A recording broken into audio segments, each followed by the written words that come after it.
YouTube Live. We're roasting coffee in the garage again today.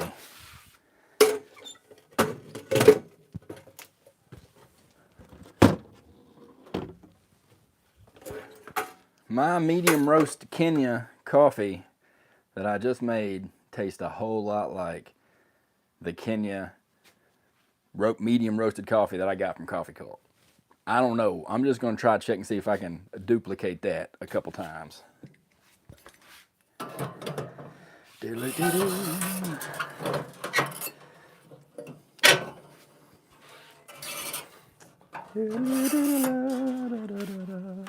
right, let's go.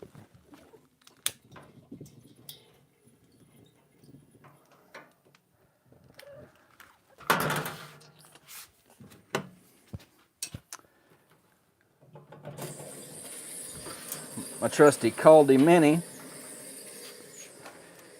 Get this sucker charged up to 350 degrees, and I'm gonna drop my beans in there.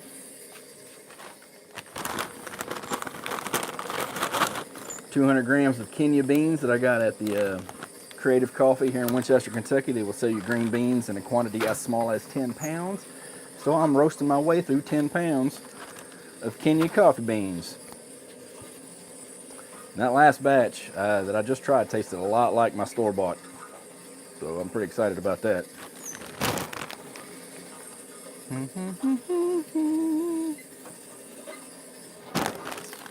Charge temperature comes fast. It does not take long at all for this guy to heat up.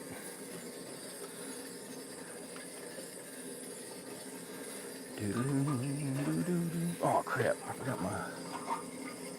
Yeah, alright, it's fine. It's just fine. This is Friday, November the 21st. I'm not going to give you the temperature and the humidity because I dropped my thing back there and I didn't pick it up.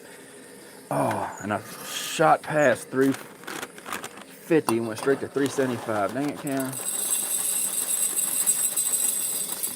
think it'd be a coffee, son.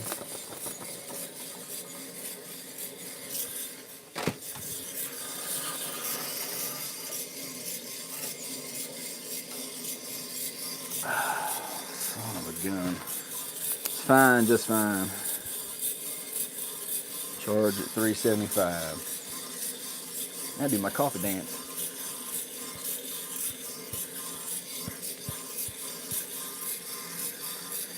Basically what I do is I track every 30 seconds. I don't necessarily think I'm getting a true bean temperature. I think I'm getting a lot of the air temperature. Because I get readings all over the place on this thing. It's like one day I'll be 20 degrees higher than I am the next day. So I think it's just bean placement is imperative as far as tracking your temperature. Probe placement is imperative as far as tracking your temperature. Otherwise, just listen for the crack. I'm actually shooting for a little bit of a lighter roast today, so 15% weight loss and below. So I am going to, when I hit first crack, when I call first crack, I'm going to roast for 1 minute. And then drop it and see what we got. Well, I should write that down.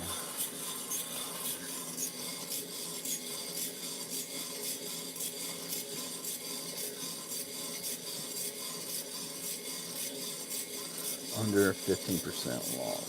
It's my target.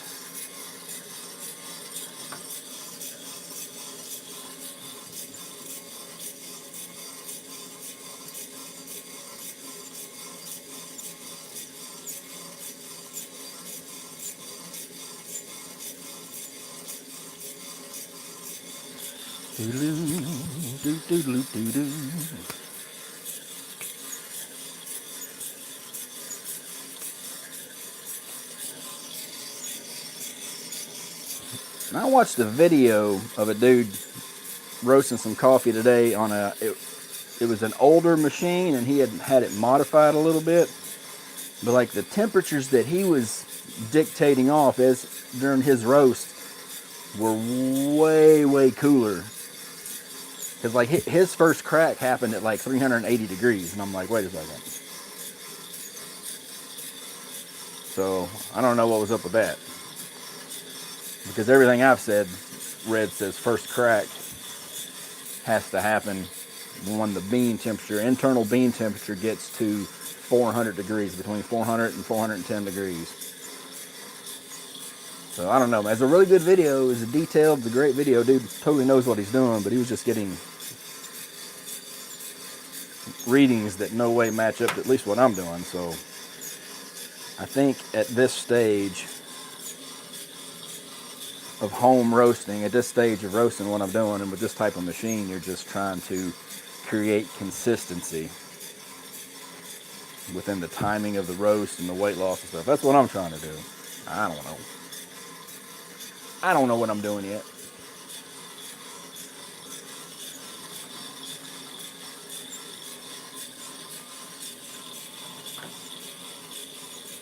I'm 3 minutes and 30 seconds into roast. I'm reading 332 degrees.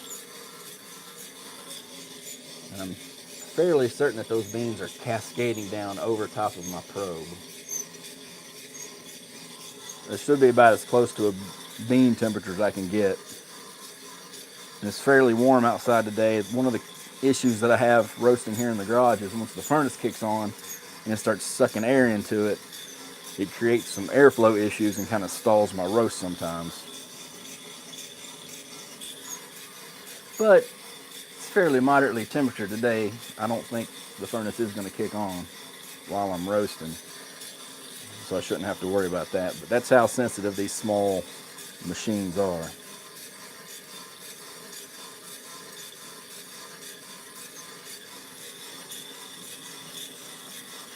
And I'm not messing with my temperature on this thing. I've got it set. This is not good for like detailed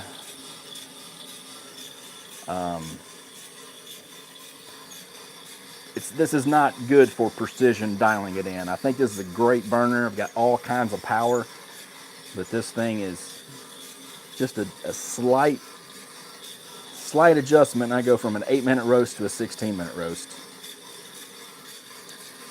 So I'm just trying to stick with one temperature. This is a great burner. It's just not real dialable inable. All right, 5 minutes reading 365 degrees. What's that put me on pace for? About 20 degrees cooler than yesterday's roast. See, that's what makes me crazy. The exact same conditions.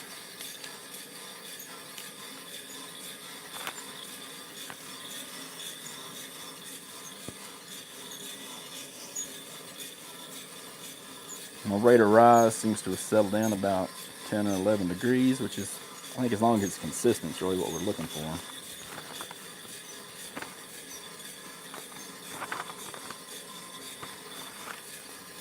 I'm reading way cooler than the last two roasts. Yesterday, I'm pretty sure I was reading way hot. Coming up on 6 minutes. Reading 386.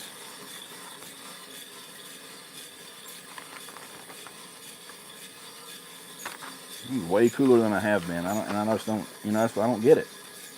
Exact same burner, exact same mass of beans. It's even the same temperature, I feel like, today and yesterday. I think today I have much better bean placement, but damn. Crazy.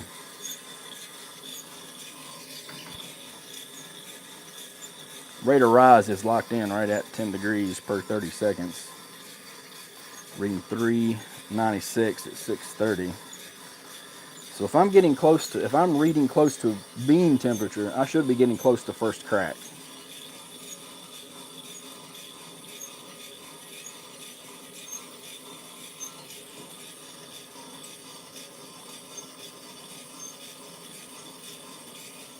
Seven minutes, reading 404 degrees. The chaff really flies out of this thing. Come on, baby, come on. There's something going on. It's thinking about it.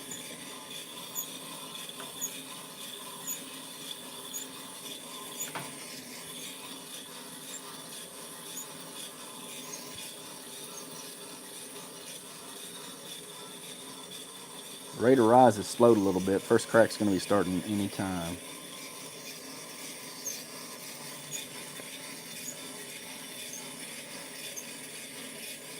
You'll hear a couple little cracks first. I'll wait until it kind of like starts going to call it first crack.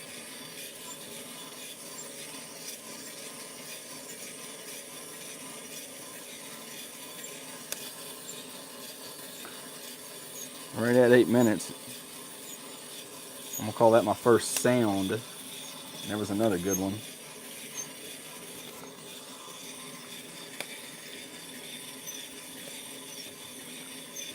I'm going to kind of let it get going before I call it first crack. I'll call that 824 at 418 degrees. All right, so I'm going to drop at 924. Go, baby, go. Uh-oh. All right.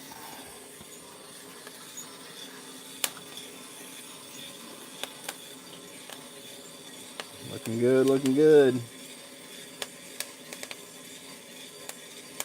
9 minutes, lucky number 420. All right. And I guess it goes for slightly longer than 924. At 924, I cut the gas and write it down, and then as quickly as I can.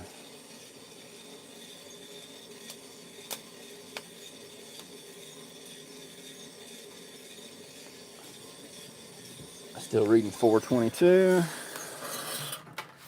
Go ahead and drop that sucker.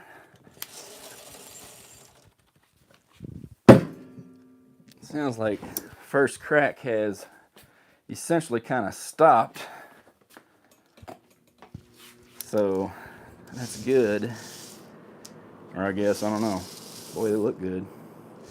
These look pretty close to my Coffee Cult Kenya beans, my store-boughts, because they're a lighter brown than the ones that I have been getting. So I think these might be a little bit closer. I'm anticipating about 15, should be less than 15% weight loss on these. And I feel like once first crack started, I dropped it right into a minute. But we'll cool them off. What we do is I get these things cool to the touch, and then I'll just let them sit for about another hour or so, 45 minutes. And then I'll put them into a brown paper sack for the first 24 hours because they will degas. They will release gas from here on out. For the first 24 hours, they release a lot of gas, a lot of CO2. So you want to put it in a brown paper sack, at least that's what I do. And then after 24 hours, I will put it into a airtight container and hang on to it for a couple more days. About 3 or 4 days after roast. It'll be the freshest daggone coffee in Trap, Kentucky. I'll tell you that for sure. And the first couple of batches I'll take down to the Fox's store. Say here, buy my coffee. Hell, I even call it Fox's Brew. Tell people we age it in L8 barrels. I don't give a nothing. Well, they look good. That's some good looking beans. I tell you, I can roast them to where they look as good as store bought. I'm pretty sure the ones I just ground up and drank taste about as good as those store bought ones I got. The $26 for 12 ounces of coffee beans ones I got.